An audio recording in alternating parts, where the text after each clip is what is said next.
Thanks, Mr. Chairman. Mr. Chairman, under the Trump administration, the Department of Justice is systematically removing the structure charged with fighting corruption in our government.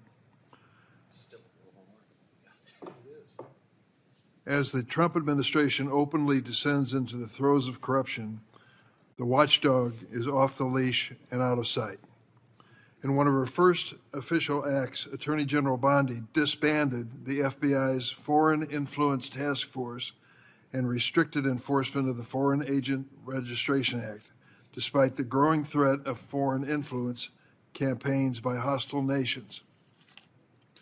Unfortunately, this was no surprise, since the Attorney General herself was formerly a paid foreign agent of the government of Qatar. As a former head of FBI counterintelligence put it, this has created a free-for-all for foreign intelligence services seeking influence on our government. In another shocking move, President Trump ordered a halt to the enforcement of the Foreign Corrupt Practices Act. This landmark law had prohibited companies from bribing foreign officials. The Trump administration has also gutted the Department of Justice's Public Integrity Section, known as PIN, which oversees political corruption cases and election crimes. The office had approximately 30 career prosecutors. It now has fewer than 5. And Attorney General Bondi has reportedly considered removing the longstanding requirement that investigations of public officials be reviewed by PIN. This oversight by career prosecutors was essential to assure that these investigations are not politically motivated.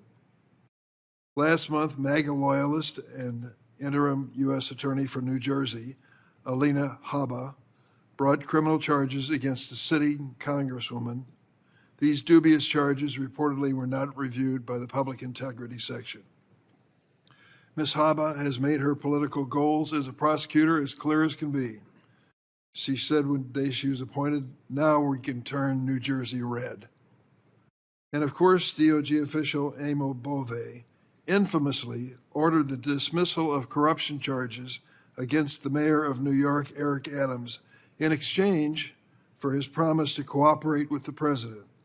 Mr. Bove has now been rewarded with a nomination for a lifetime seat on the federal bench. After endless, baseless accusations that the Biden administration weaponized DOJ, it is the Trump administration that is making it easier to target its enemies, stifle dissent, and seek retribution. The Trump administration also removed the senior career ethics officials at DOJ who advised on conflicts of interest and their other ethical issues, put the duties in the hands of 2 inexperienced political appointees who are personally beholden to the Attorney General.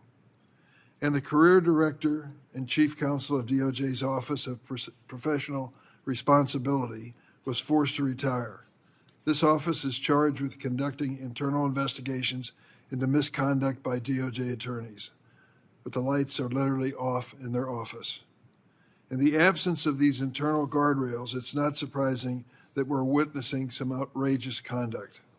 Attorney General Bondi refused to recuse herself from President Trump's solicitation of a free jet from the royal family of Qatar, despite the fact that Attorney General Bondi was formerly a registered foreign agent for that government. Even though this unprecedented gift clearly violates the Constitution and the laws we passed in Congress, the Attorney General produced a legal memorandum concluding it was, quote, legally permissible for President Trump to accept it. We are still, after weeks of asking for it, looking for a copy of that infamous memo. Attorney General Bondi also appears to be reaping financial rewards for her loyalty to the president. She's been deeply financially entangled with President Trump for years.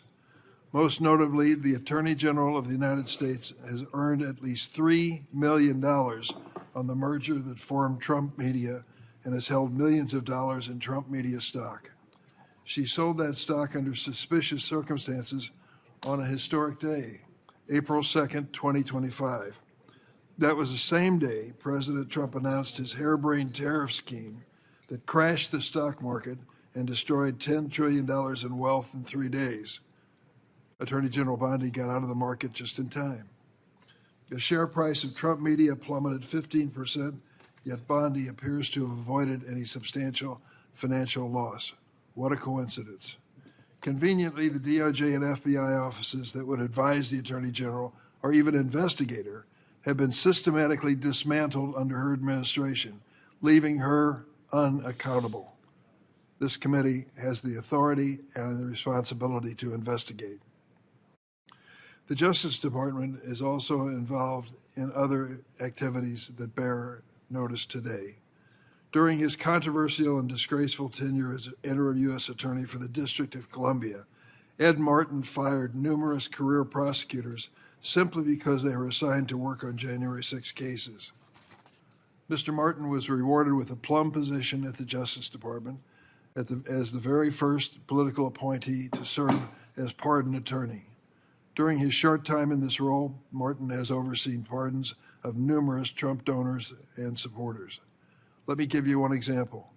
Last month, President Trump pardoned nursing home executive Paul Walczak for tax fraud 3 weeks after Walczak's mother paid $1 million to attend a Trump fundraiser.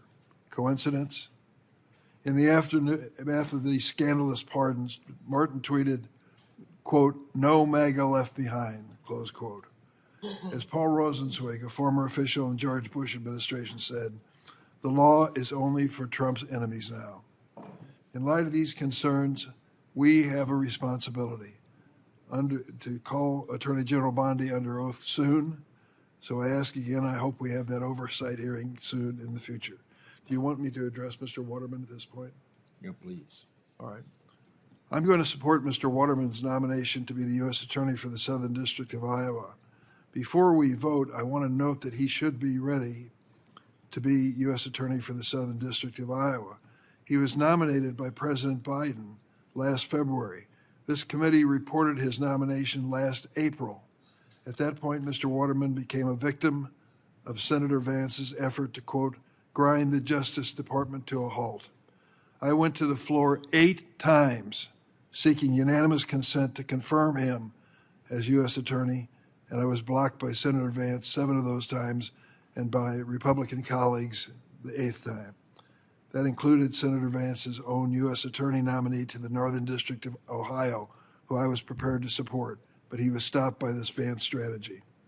Senator Vance argued it was no problem to vote on these nominees, stating, quote, "sticking our thumbs in the air or down on the ground is not much to ask for people who ask for this job. Expecting us to vote on cloture and voting these nominees on the record is not too much to ask. I have said time and time again, that Vance standard stopped dozens of qualified U.S. attorneys under the Biden administration. Now we're asked to look the other way and to ignore what happened. We cannot have one set of rules for Republicans and another for Democrats in this committee. So I hope, Mr. Chairman, that you and I in good faith can work forward to resolve this.